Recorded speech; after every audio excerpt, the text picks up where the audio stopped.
12th day, Lower Fire Month, 1 CE, Sierra Norte was the rather plain name for the mountain range that ran along the northern coast of the Holy Kingdom. According to Naya's father, it was part of the much more extensive range that separated Riastais from the Abelian wilderness, which stretched all the way to the Katsa Plains. Rangers had a certain sense for terrain, so Naya was sure he wasn't wrong. As with most of the Holy Kingdom, Sierra Norte didn't stick out in any notable way compared to the natural features of far-off places. There weren't any floating islands, upside-down waterfalls, or enclaves of mystical peoples such as birdmen or genies. It didn't even have a single resident dragon, which her father noted was extraordinarily strange. The Holy Kingdom's royal army had long cleaned out any tribes of demi-humans, though rumors always persisted about them lurking somewhere deep within the range's densely wooded valleys. The mountains weren't even very tall, with the highest peak barely standing 1,500 meters above the sea. Together with its sister range, the Sierra Sur, which wasn't even half of Sierra Norte's height, the two mountain ranges formed the spines of the twin peninsulas of the Holy Kingdom of Roble. Still, as mundane as the Sierra Norte was, it held a special significance for Naya. It could be seen from Hobans and was crowned in snow during the winter, and gazing at them as a little girl had always filled her with a sense of adventure. "You look like you're in a good mood," Say said. "What sort of massacre are you plotting with that smile?" Naya wiped the grin off of her face, but it came back a few seconds later. "What's making you so happy, anyway?" Say asked. "I have a lot of good memories of this place," Naya answered. "You've been here before?" "Well, not here, but around here. When I was a little girl, my father always brought me to the mountains when he was off duty."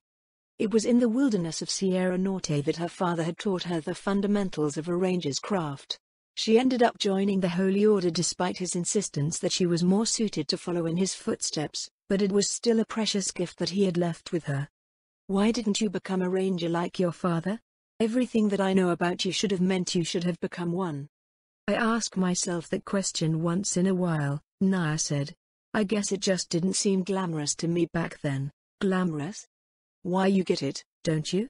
Naya scratched her cheek in embarrassment. "Even if I liked coming out to the mountains with my father once in a while, I was born and raised in the city. My mother was an elite paladin and I looked up to her a lot. Everyone respects the Holy Order, too. Becoming a paladin was very attractive to me back then. But not anymore? Well, getting discharged made me reflect on my choices.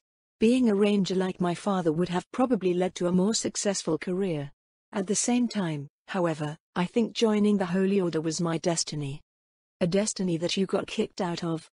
What I meant is that if I hadn't joined the Holy Order, I wouldn't have traveled to Erantal after the Demon Emperor invaded and I wouldn't have been assigned to the Sorcerer King as His Majesty's attendant.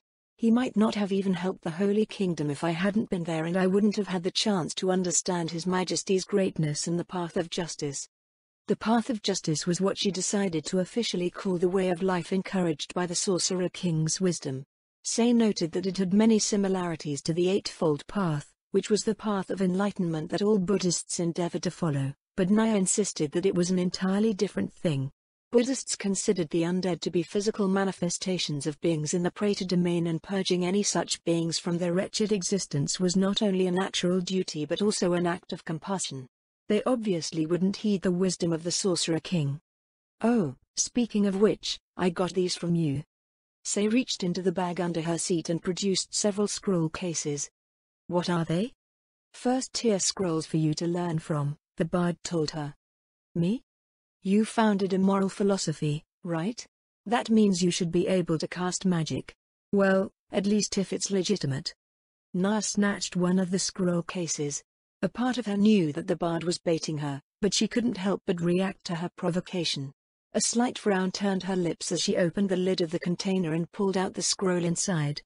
"Isn't this scroll from the temples?" "They were more than happy to take my money," Say shrugged. "I got a few other things for myself, as well. But this is divine magic. It's light cure wounds. All sorts of casters can cast it. Clerics, priests, druids, alchemists, monks." "Did it work like that?" It was true that casters from many different categories of spellcasting could cast light cure wounds, but learning it from a scroll purchased from the Faith of the Four felt wrong in various ways. "Give it a try," Say said. It's not as if I can ask for a refund. MMH. As Naya concentrated on reading the scroll, it went up in a flash of azure flame. A faint green glow washed over Say. I'm so sorry. I'll pay you back. Oh. Naya nearly jumped out of her seat as a cheer rose from behind them. As expected of Miss Baraha. We can have our own healers, now. Miss Baraha, Mr. Morrow said from the seat behind her, shall we create a schedule for healing fees? Also, I believe it would be prudent to add spellcasting to our discipleship program. But who's going to teach that? She didn't voice the question aloud, as the answer was obviously her. Except she had no idea what she was doing. Magic casting courses weren't available until after one was ordained by the Holy Order. I guess that answers that, Say said. Congratulations. He. Naya faced forward, settling back onto her seat. Though she was still thoroughly confused, she was also giddy with excitement. Scroll use was limited to those already capable of casting the spell that the scroll contained.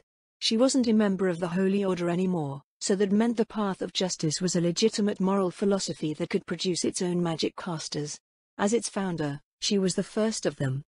Having magic casters would undoubtedly be useful, so she would have to figure out how to teach magic to others. But, first, she needed to figure out how to cast magic herself. Miss Baraha, a voice called from the back of the ship, we are nearly there. I see it. They were sailing inland on a barge along one of the navigable rivers flowing down the northern slopes of the Sierra Norte. Their course brought them to a lake nestled deep in the foothills of the mountains, and their destination was a timber town built at the lake's outlet. Their vessel went past several water wheels powering timber mills before arriving at the town's docks. Commander Lobo saluted as they drifted in alongside one of the piers. Welcome to Seacuta, Miss Baraha. Thank you, Commander Lobo, Naya nodded as she hopped onto the pier. Were there any issues taking the town? No, ma'am, the commander replied. Went as smoothly as all the rest. She wondered if that was truly the case. Regions with forestry-based economies had a much higher percentage of rangers and ranger-like people. Los Ganaderos couldn't operate properly in mountainous terrain and the Corps had a limited number of rangers specialized for it. If they were going to have a warning slip through their net to reach the royalists, it would be at this point. How is our progress upstream? We haven't had any reports of trouble, Commander Lobo replied. Our people have secured the route to the site. A second barge arrived to moor at the pier next to theirs.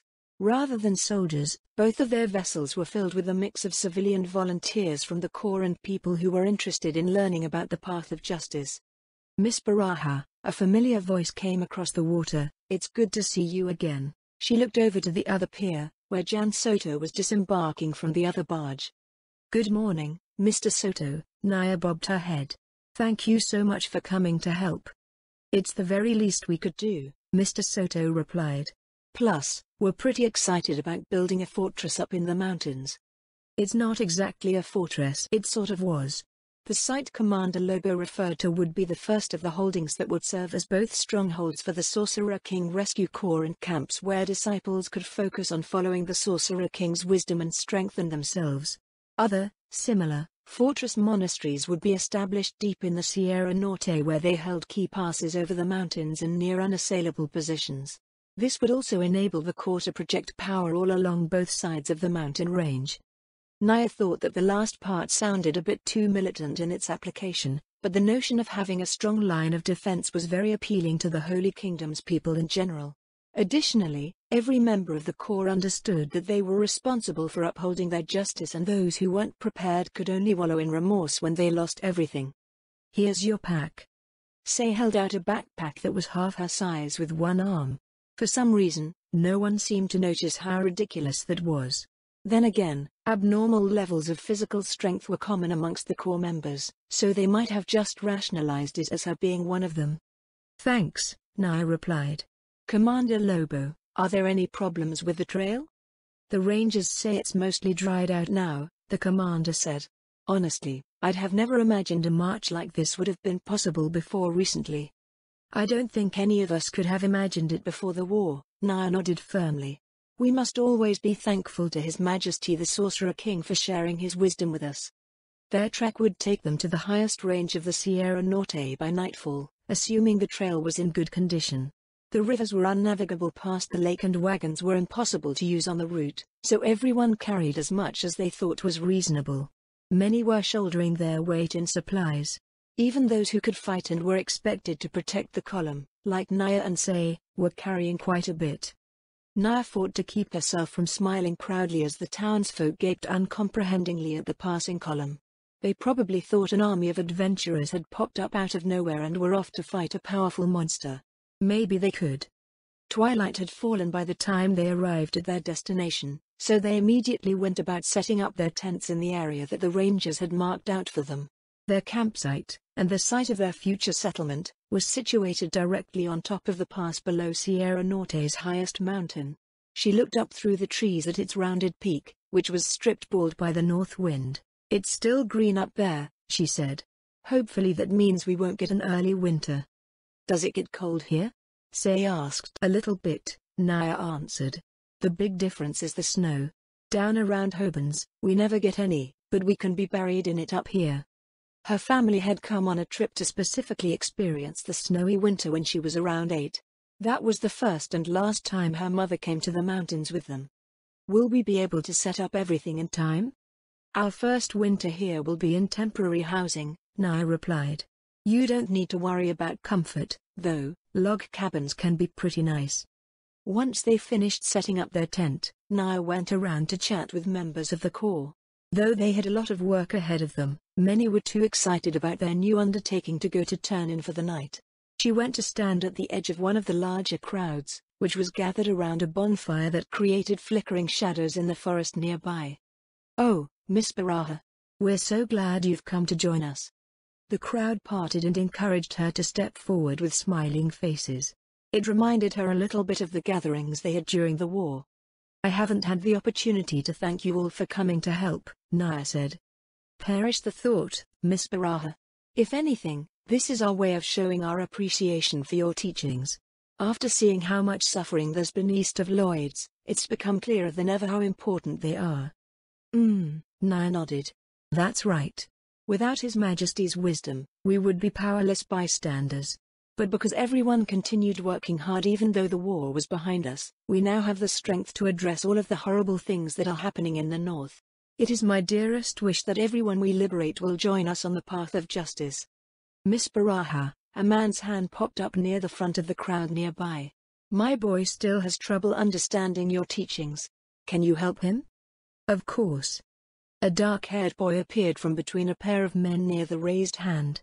He was probably around Say's age, with the awkward lankiness of a youth who had recently gained in height. There were even stains on his pants from tripping on the trail. He fidgeted under the stares of the crowd for several seconds before finding his tongue. "Everyone says that weakness is a sin," he said. "That the weak only cause problems for others, which is why we must become strong. But that would mean the weak are sinners. Children and babies are sinners, the frail and elderly are sinners. If that's true, then we were all born sinners and we will all become sinners when we grow old. How can we follow the path of justice if weakness is our fate? Sin is something that we should hate, so should we hate the weak?" There it is. It was the question that had plagued Naya in the months after the war. Now, however, she was certain she had the answer. A group of men carried a log over and she stood upon it to speak. "I, too, have asked myself that question." Her eyes scanned the faces all around. During the war, the answer seemed obvious. Fiends and demi-humans had invaded our home. We were forced to pay for our weakness, forced to helplessly watch as our friends and families were massacred in the Demon Emperor's onslaught. We were all sinners who believed that the Great Wall would protect us, that the Royal Army would protect us, that our champions would protect us. As we watched our homes burn, we realized, too late, that individual strength was necessary, that, ultimately, we were responsible for upholding our own justice. Too late, we understood that that strength wasn't something that could be obtained as one might obtain a fish from the market or pay for with taxes. More and more people gathered around the bonfire, drawn by the sound of her voice. Night had fully fallen and a chill wind blew through the pass, but the heat of Naya's passion seemed to drive away the cold. "Most of us didn't even understand the heights of strength until we witnessed the Sorcerer King's greatness," she continued. "Too many, being able to lift a bigger bale of hay or pull in a net faster than others meant that they were strong. We served on the wall and witnessed the strength of the demi-human tribes for generations, yet that strength was something we believed we could never obtain. It was the strength of demi-humans, adventurers, and heroic figures, not regular humans like you and me. But the Sorcerer King Rescue Corps proved that all to be a lie. It was laughably easy for us to retake our homes once we embraced His Majesty's wisdom. At that point, I thought I understood strength, but I was wrong. Naya fell silent for a moment, then turned her gaze upon the boy who had asked the question. "Tell me," she asked, "what is weakness, and what is strength?" "It's like you said, right?" the boy answered, "the power to fight. To protect our homes and loved ones from anything that might come to destroy them or take them away." Do we fight in our everyday lives? Did people come to attack us while we were rebuilding our homes or working in our shops? No, but being stronger did help a lot. For some, it did, Naya nodded. For others, not so much. Many who have come to help here work in physically demanding jobs such as woodworking and construction. You've undoubtedly reaped the benefits of increased physical strength. But that strength doesn't help as much, if at all, with other vocations. Not unless they get attacked by criminals or something. Because of this, we must ask ourselves again what the meaning of strength and weakness is. The Sorcerer King is justice and thus can never be wrong, so it is our interpretation of his wisdom that is flawed in some way. If we think seriously about it, it should be clear that, while strength is always necessary, what counts as strength varies from situation to situation. Frowns crossed the faces of the crowd. The boy crossed his arms, biting his lip with a troubled expression. "I don't understand," he said. "What does that mean?" "Consider merchants," Naya said. "What would a merchant consider strength? Is it the ability to fight monsters or carry heavy loads? Do they learn how to cast magic or gain supernatural abilities? No. Then what counts as strength to a merchant? What makes them stronger than other merchants in a merchant's eyes? Being better at business? Or maybe having more money?" "Indeed," Naya said, "those can be considered a form of strength." "But business can be interfered with," the boy said, "and money can be taken away by someone better at fighting. That's what the nobles are doing to all these suffering people, aren't they? A merchant who's strong that way can't do anything about something like that." "That's true," Naya said. "But framing things like that is too simplistic. A warrior is only as good as their equipment and training. So just because they can take what they want from a blacksmith by force doesn't mean that the blacksmith is weak. Indeed, that is part of the very trap that mires us in weakness. A strong blacksmith creates strong equipment, which allows a strong warrior to be even stronger. Yet, we of the Holy Kingdom are not raised to think that way. It's crazy, in hindsight. Why would a master blacksmith not aim to become a grand master? Why would a grand master blacksmith settle with forging steel? Why not mithril, orichalcum or adamantite? Because it's next to impossible, someone said. Smiths who can work with adamantite are even rarer than adamantite rank adventurers. Is it next to impossible? Naya asked, after embracing the Sorcerer King's wisdom and experiencing the gains that you have, can you honestly say it's not within the realm of possibility? That it wasn't simply the culture of weakness in the Holy Kingdom that turned what you say into common sense? Much of our common sense has already been overturned. Who's to say that this bit is also wrong? The crowd nodded along with her words. Being liberated by the Sorcerer King's wisdom, they all keenly understood what she was getting at. Fair, the man said. But even if we become strong enough to forge adamantite, it doesn't solve the problem of supply. 1,000 Grandmaster Smiths who can forge adamantite don't mean much when there's none of it to forge. Even if that's the case, Na said, why is it that people always seek them out, even if it's to craft equipment out of steel? Why do people come to artisans who have embraced the Sorcerer King's wisdom over anyone else? Oh. Understanding dawned upon the faces in the crowd. I see, the man said. Even if we can't work with better metal, better smiths can still make superior products. We just didn't do it because we operated according to guild standards. I don't know why I didn't think of things that way before. This is what I mean by a culture of weakness, Naya told the crowd. Every aspect of our lives is steeped in mediocrity. The guilds claim that they exist to regulate the market and maintain standards of excellence, yet, if you look at things from our perspective, it is a standard that tells both artisans and their customers what is good enough. Everything about our society compels us to wallow in weakness. We lived a life filled with comforting lies that encourage us to embrace the very sin that the Sorcerer King's wisdom tells us to reject. That's horrible. Why would they do that to us? It's like they wanted us to stay weak. A conspiracy. A conspiracy of weakness. They turned us into sinners. A multitude of angry voices filled the air. Naya raised a hand to call for silence. You are right to be angry, she said, but anger alone is not enough. We must transform our anger into action, and, through action, we must bring about change to the Holy Kingdom. The injustice forced upon our people not only lies with the schemes of the nobility, it is also woven into the very fabric of our society. Our justice can only prevail if this insidious injustice is purged from Robley. But what about the other things I asked about?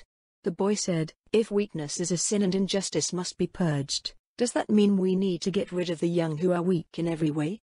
Naya smiled slightly at the boy's expression. He looked like he expected to be purged on the spot. Humans are not demi-humans or heteromorphs, Naya said. We are not born strong. The true problem lies in the terrible fact that we were raised to be weak by our culture of weakness, and therein lie the obstacles to the path of justice. We are told that it is pointless to improve after a certain point, and this is what keeps us on the path of sin. Weakness without the drive to improve oneself is a sin. Everyone must strive towards the goal of becoming stronger. This truth must be made known to everyone far and wide. The crowd visibly brightened. This was surely the real truth of the Sorcerer King's wisdom. How should we become stronger? Someone asked, should we be training to strengthen ourselves against violent threats as we have before, or should we strengthen ourselves to become better at our craft? With our understanding of the truth, Naya answered, that should never be a question. The limitations that we once placed on ourselves are lies. The path of justice demands that we cultivate the strength to uphold our justice. That strength is both the strength to fight against those who try to violently force their own justice upon us and the strength to create a strong society. So we should continue to train as we have, becoming better at fighting and better at our civilian vocations. Yes, that's right, Naya said. By doing so, our people will have the flexibility to face as many challenges as possible. No longer will we be helpless against the trials that we should rightly be able to overcome. Excited chatter rose in the wake of the new epiphany. Naya stepped off of the log, and then noticed Say silently looking up at her. At first, she thought the bard had finally been touched by the Sorcerer King's wisdom, but her expression was decidedly unexcited. Is something wrong? Naya asked. No, Say turned around and walked away with a sigh. I'm just a bit tired. 22nd day, Lower Fire Month, 1 CE, Say stared up at the shadow demon in the ceiling. The shadow demon stared back at her. They weren't in a place where they could chat, so she could only stew quietly on her bench at a building along the town square as she listened to the Faceless One share her message with the townsfolk. We must all cast aside the sin of weakness if we wish to achieve true justice. Turn your back on the ways that seduce you into sloth and complacency. Across the corner of the square, a priest stood in front of his temple's doors, scratching his head. Knowing the faith of the Four, the notions that Naya Baraha presented were so alien to their religious doctrines that the priest couldn't decide what sort of heathen babbling it was. From a commoner's perspective, however, Naya's teachings were practical and easy to digest. To be fair, the path of justice was relatively new as a formalized moral philosophy. Naya's message didn't inherently conflict with the teachings of the temples, so the priest couldn't do anything without official word from Hobans. Given the Northern Patriarchate was still in shambles, any decisive action either way wouldn't come anytime soon. Say stifled a yawn with her free hand. Everything about the Holy Kingdom was slow. The people traveled slowly, information didn't get anywhere fast, and its institutions took forever to get anything done. By the time they could react to anything, it would already be too late. Of course, if things got too radical, that was bad too. She wasn't sure what to do about what was happening now, though. Everywhere she checked, no one sold message scrolls. They even gave her weird looks when she asked about them, and she didn't want to expend her limited supply contacting Lord Demiurge about something that was still sort of vague. Her shadow demon had to guard Naya Baraha and the Hanzo was still out on the job she had sent it on, so she settled on observing how the path of justice progressed. Never mind message scrolls, before my next assignment, I at least want a message wand. An item that let her cast message several times a day would be best. Having limited communication capabilities sucked. She didn't envy her brother for being sent in without any equipment or supplies at all. Say sighed as a round of applause rose from around the square. Not only did she want to scream at Nia because her message had become twisted, but also because everything about the way that she tried to spread that message was embarrassingly awkward. The applause came from the Faceless One's followers around the square, making the reaction 100% shills. Nia's target audience was the throng of desperate men and women lining up for soup, so they were essentially being held captive by food while being bombarded by the path of justice. Probably the most infuriating part of it all was that it didn't actually matter what method she used to gather an audience. The important thing was the mental state of the people who heard her. One grew more susceptible to her words the more mentally disturbed they were, and the urbanites under royalist management in the north were about as mentally disturbed as one could get without breaking down entirely. Nia could claim that a noodle elemental came to her in a dream and blessed her with its wisdom, and they would all eventually believe that her teachings were legitimate. Whether or not they stayed that way was still a subject of study. Another round of applause rose into the air. Unlike before Nia started speaking, the townsfolk didn't immediately retreat to their homes to protect their precious food from being stolen or ruined. They stood around and continued to listen to her, meaning that they had probably been ensnared. Looking kinda lonely there. Carlos strolled up to her, a roll of bread half submerged in his bowl of soup. The rancher pulled it out and sucked the end off with a slurp. Everything's so busy now, Say replied, so it can't be helped.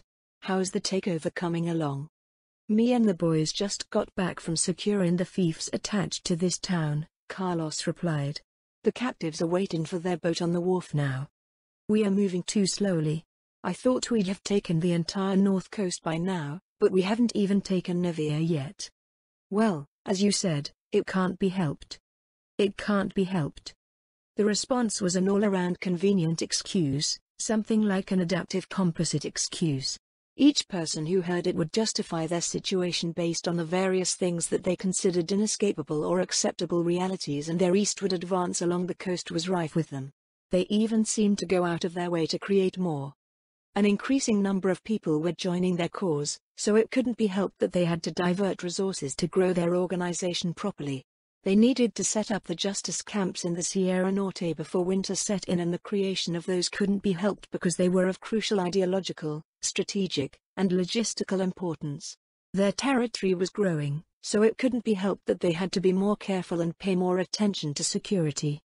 On the other side, the conservatives couldn't send administrators as quickly as the Corps could take territory, so they didn't want to overextend themselves. Additionally, while not completely bloodless, the northern shipping blockade was successful at appropriating royalist ships, so the North's resources were practically stuck in the north. Everything came together to create a scenario that was reinforced by people's attempts to work within the constraints of that scenario, resulting in a situation that couldn't be helped. In reality, they were the ones who had taken it upon themselves to forge their own destinies. They had free reign over the northern coast, but they acted as if they were limited by the everyday realities that they were accustomed to. Say could only think that the ridiculous nature of the Holy Kingdom had stained its people to the core. No matter how much they tried to break free of it, they were conditioned to accept the notion that they were powerless beyond their tiny personal spheres of influence, and thus interpreted the entire world through that lens no matter how things changed. The Holy Kingdom was a place where big talk was common, but a weak delivery was expected. I can't believe even Commander Lobo thinks that, Say said. I don't speak with that fellow much, Carlos said. A bit too power-grabby, if you ask me. Commanders are used to being in charge, Say said. Everyone expects them to actively lead, so that might make them seem power-grabby to more independent people like you ranchers. You may be right about that, but what about his beef with nobles? The gods know we've had our problems with him, but that guy's on a whole other level. It's like the idea that someone's an aristocrat makes him, well, whatever he thinks of him. Commander Lobo did give off that impression. He never had anything good to say about the aristocracy and usually had something disparaging to say about them whenever they popped up in any discussion. According to what I've heard from his officers, Say said, he's just had a bad time with the aristocracy. Getting stuck under incompetent commanders who got the position just because they're nobles sounds like it's common, but he got stuck under them all the time. He lost loved ones from mandatory military service and blames them for that, too. How does that last part stack up? Were those incompetent commanders responsible for their deaths? The person he was going to marry died on the wall. Also, after he started a family with someone else, 2 of his sons and 1 of his daughters died during military service. I don't think their deaths had anything to do with nobles, though. He just resents them because they can do things to protect their own children, plus the idea that he had to sacrifice his children to the military despite devoting his life to the military rubs him the wrong way, too. That's a pretty bitter story. It was, and it was also a dangerous one. Commander Lobo's decisions were heavily influenced by his bias against the aristocracy, and that, in turn, created some problems inherent to his strategic planning. Some might call his decisions prudent, but certain attitudes had a way of creating self-fulfilling prophecies. She had seen all sorts of people trapped by their preconceptions in the past, and it never resulted in anything good. Commander Lobo's attitude seemed to be infectious, so Say pondered getting rid of him. Her orders didn't contain any instructions indicating that she should, however. Lord Demiurge tended to be very explicit, so things like Commander Lobo's prejudices and Naibarah's problematic teachings were likely a part of his calculations. After some thought, she decided that it all did facilitate a very natural-looking transition into Phase 3 of the Holy Kingdom project. What else do you think about it? Say asked. I don't see how what I think matters, Carlos answered, but we're supposed to be fighting injustice, yeah? It's no good if we remove one injustice and install another. Do you think things will get that far? Dunno. All I want is a good, safe life for me and my people. Keeping what we've seen here from spreading and letting people know that they can't get away with what they did to us is a part of that. This just keeps getting bigger and bigger, though. I can't say whether Lobo's in the right or not, but Miss Baraha trusts him to command our forces. Have you spoken with Naya about it? Nah. She's got enough to do as it is. I figure we'll go home after the score's been settled and that'll be that. That definitely wouldn't be that. Robley was hurtling towards a civil war and none of its citizens could do anything about it. Say excused herself and made her way out of the square. She wandered around, listening to locals and corps members alike speak amongst themselves, trying to get a feel for the overall atmosphere. For the most part, things were routine, at least according to what had been going on for the past few weeks, and she picked up her pace in search of something interesting. Eventually, she found herself outside the town, making her way to the army camp set up along the beach. Along the way, a tall, spindly shadow appeared at her side, speaking in a stern whisper that seemed to scatter upon being touched by the sea breeze. This one's task has been completed. Did you find what I mentioned? Yes. All has been delivered, as ordered. Great, Say smiled. I have some new information to deliver to headquarters before you return to your regular duties. The Hanzo listened intently as Say conveyed the recent developments. She had the Hanzo repeat her words back to her before dispatching him to Eranthal. Hopefully, Lord Demiurge could provide additional guidance. Her mood significantly improved. Say went the rest of the way to the army camp off the shore. Most of the Sorcerer King Rescue Corps was deployed all along the front, so this one only served as a command center for their operations where roughly 1,000 members, mostly in support companies, were stationed. The camp was abuzz with activity as men and women went back and forth organizing supplies to be sent forward. They would be marching on Navir next, so things felt especially tense.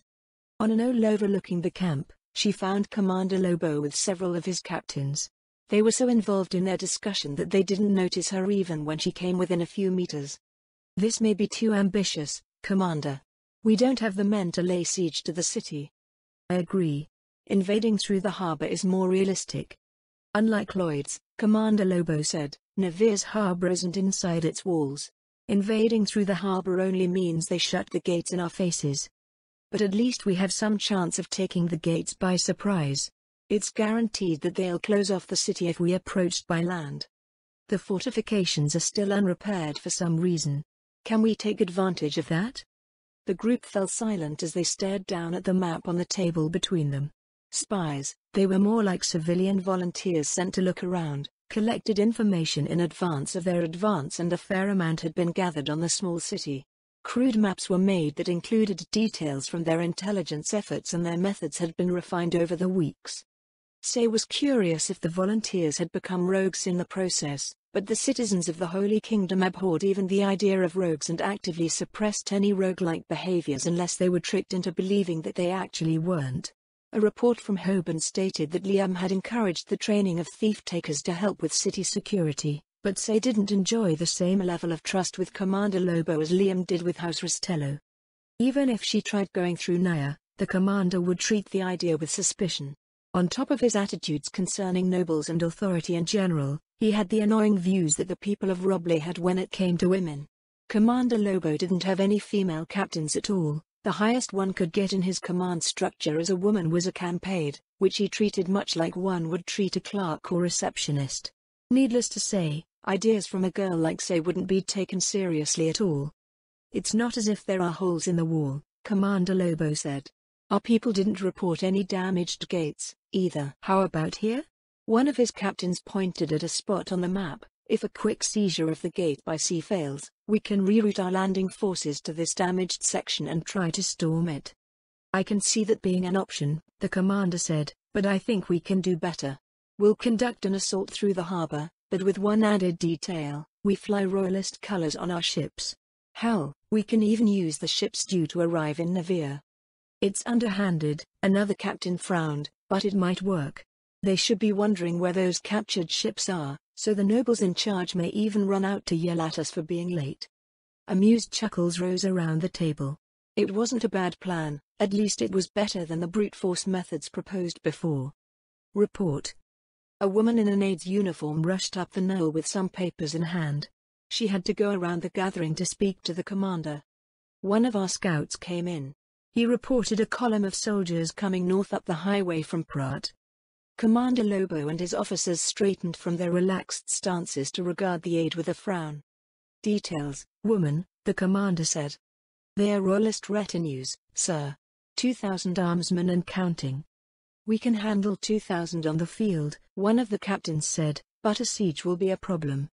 That depends on who's in charge. Commander Lobo didn't seem to share his officer's concern. Did the scout have any information along those lines? The aide flipped through her papers with a tentative look. Most people don't know the realm's heraldry, so the best I could figure out was a count-sized banner. A silver ship on bars of gules over azure. Oh. Anyone familiar with that one? Commander Lobo asked. The officers shook their heads. Miss Baraha mentioned that the retinues in the north weren't anything of note, one of them said. They didn't have proper scouts and were disorganized as a whole. They made a piss-poor showing in Lloyd's as well, the commander nodded. Still, I'd rather not get stuck in a weeks-long siege. We should use that foolish pride of theirs to lure them out onto the field. A number of ideas were thrown around, and, in the end, they settled on another ruse. Say left the command tent when they finally sent for Naya. She joined the faceless one at the town's eastern gate. Oh, there you are, Naya smiled in greeting. I was wondering where you went. Around, Say replied. Around, huh? I bet you dug up all sorts of information again. That's what bards do, Say shrugged. Commander Lobo sent someone to find me. Any idea what it's about? What else could it be about? I guess you're right, Naya said. Still, I'm nervous about attacking Navia. Me, too. It was likely for a different reason from Naya's, though that would change soon. The situation had become extraordinarily risky. Commander Lobo and his officers saluted as Naya entered the command tent with Say. The commander gave Say a dubious look, but didn't say anything about her presence at the meeting. What's the matter, Commander Lobo? Naya asked. We've received reports from our scouts that the royalists are on the move, Miss Baraha, the commander answered. Their retinues are moving from Prat to Navia. So far, we have a count of roughly 2,000 men. So far, you say, is that going to be a problem? We are confident that we can beat them on the field, Commander Lobo said. To that end, we've devised a strategy to draw them out. As far as our observers in Navia have reported, the royalists aren't aware that we've taken this town. We intend to bring them to us by letting word reach the city that the town is under attack and needs help. Say studied the faces of the officers at the table. More than a few seemed to find the ploy distasteful. Is that our best option? Naya asked. Our strategy for the northern coast relies heavily on the royalists not finding out what's going on. Until we discern why the royalists have sent forces to Navir, it's prudent to assume they're at least suspicious of the silence from their ships and territories. To keep things unclear, we'll claim that Pirates are raiding the coast and sweeping from west to east. that should at least have them pin their suspicions on external elements and not us. I see. That's better than nothing, at least. But, Even if we win, the royalists will know that something's going on when their forces don't return. Yes, Miss Baraha, Commander Lobo replied. We can't move so methodically anymore, so we just have to hope that what we've set up is enough to see us through. The remainder of the northern coast must be taken as quickly as possible, and then we need to dig in for the winter. Fortunately, Sierra Norte makes the coastal territories narrow between Navir and Ban. The rest of the campaign should be quick once we've taken the city. Reaching Ban would solve a number of problems for Naya's forces, though they weren't aware of it yet. Upon its capture, they would discover that it was where the Sorceress Kingdom was delivering its food aid to the Holy Kingdom. Since the route from Re-Robel and Ban was already long established, it would become an innocuous way for the Sorceress Kingdom to send whatever material support was necessary to keep them going. This was, in fact, Lord Demiurge's intent from the start. Its appearance as humanitarian aid was merely a guise. Broadly speaking, things were going according to plan, and the denizens of the Holy Kingdom weren't in any way aware of it. Who are we going to fight? Say asked. An annoyed look flashed over Commander Lobo's face at her question. Several of his officers were also plainly displeased at her speaking out of turn, in other words, speaking at all.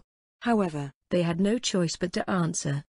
Our people aren't familiar with the banners on display, the commander said. They are all southern houses, of course. There's no sign of the Royal Army, the Holy Order, or the temples. In other words, Naya murmured, it's still being treated as an internal problem by the royalists. That's good. Hopefully, we can keep it that way. What's the heraldry on the banners, by the way? Say might have an idea which houses are involved. The commander reached for a pile of papers on the table, clearing his throat. The most notable one was a count-sized banner.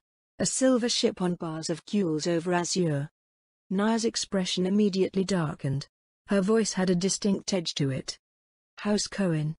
You know of them, Miss Baraha? Commander Lobo asked. It was the house that led the forces encroaching on Mr. Lauser's land. Los Ganaderos has a score to settle with them. But it's dangerous, Say said. If I recall correctly, Miss Baraha, the commander said, you bested the knight they sent to challenge you. The reason Naya had fought the knight at all was at Say's urging, and that was because Say had seen Eduardo Cohen at the Queen of Thorns. Eduardo was far too dangerous, and Say half suspected that Sir Torres had been sent out to settle the matter because Eduardo's participation in a battle would have turned it into a one-sided slaughter. The knight's loss was simply an unfortunate miscalculation on Eduardo's part. You are not wrong about the challenge, Naya said, but Say is right. I can only assume it's Eduardo Cohen leading those troops, and he's extremely dangerous. He's not going to offer a duel to anyone attacking what he considers royalist lands. It should also be safe to assume that he won't be leading a hodgepodge of novices with the northern harvest on the line. If we plan to fight, we should make it as overwhelming a victory as possible. How dangerous would you say this lordling is? That night that we fought when we were capturing the sea sprite. Sir Luis. Eduardo is probably twice as strong as he was, if not more. It's hard to tell when someone is that much stronger than you are. But that would make him stronger than most of the 9 colors, one of the captains said in disbelief. If someone that strong served in the army, another added, we'd have heard some story about Campano trying to pick a fight with him. A young man with that much strength would have probably made it known. That's what makes him so dangerous, Say said. He's either shrewd or confident enough in his strength that he doesn't feel the need to prove himself. Besides, nobles don't have the same priorities as everyone else, only the idiots act as they shouldn't. Still, Commander Lobo said, we have to deal with him. We'll have to be careful if he's that powerful, but, ultimately, he's only one man. Putting a few hundred arrows into him should do the trick. This guy doesn't get it. Unless Eduardo had certain pieces of magical equipment, a few hundred arrows from silver-equivalent ranges was in all likelihood overkill. However, Commander Lobo was still making some other, fatal assumptions to come to his conclusion. Was it because of his biased opinion of nobles, or was there some sort of disconnect between the northern and southern halves of the Holy Kingdom? It may have been both. Lord Lugo was pretty strong, as well, yet the lordling and his peers didn't think that the occasional strong nobleman was anything abnormal. Both Lugo and Eduardo gave off the same feeling as Lady Zaradnik. They were dangerous people in a physical sense, but their presence exuded something that bolstered their allies and instilled fear in everyone else. The overall goodly demeanor of the Holy Kingdom's aristocrats further obscured the threat that they represented, but Say didn't doubt that they were martial nobles. This meant that they were not just powerful fighters, but also capable commanders. Even if he didn't personally take the field, Eduardo Cohen might very well best them with his army. As Naya mentioned, it was more likely than not that any retainers the royalists brought to fight a serious battle over their holdings wouldn't be the pitiful mix of weaklings that had come to Iago Lauser's land, but hand-picked retinues composed of army veterans recruited as professional armsmen. Say remained silent as the War Council revised their plans. She would have to get her shadow demon to cripple the royalist forces before they clashed with Naya's followers. Report. An aide appeared at the entrance of the tent, trying to find her way past the crowd of officers. It took her a minute or so to reach Naya and Commander Lobo. The woman's wild-eyed look gave everyone pause. What happened? Naya asked. It's terrible. The aide panted. The ocean, it's, just look. All that could happen. Pretty good timing. They emptied out of the tent and made their way down the knoll to the rocky beach. Most stopped well before they reached the water, staring dumbfounded at the sight that greeted them. What in the world? Naya breathed. Flotsam littered the ocean as far as the eye could see. Every crashing wave piled more and more upon the shore, creating piles of splintered wood, shredded cloth, and broken lengths of rope. Naya's eyes roamed the shore, and she froze before running down to the wall of debris. There, lying torn upon the rocks, was a huge ensign bearing the sigil of the Holy Kingdom.